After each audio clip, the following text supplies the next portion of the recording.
First, pull the bottom cover over the lever through the cutout. Tuck the side flap behind the seatbelt. Then, push as much of the bottom into the back.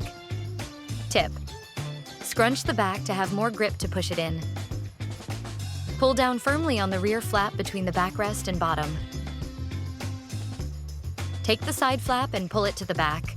Then, Velcro the flaps together. Same thing with the other flap. For the seat control, tuck the cover into the plastic frame. For the backrest, pull the seat cover down over the top.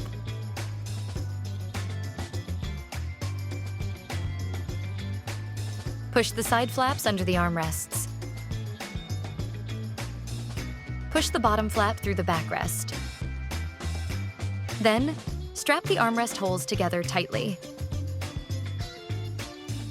Feed the straps in the front through the bottom. In the back, receive the strap and clip it to the buckles from the bottom cover. Fasten the strap and tuck the hanging strap under the seat. Same with the other strap. And you're finished. Simple as that. Enjoy your seat covers from RV Seat Covers.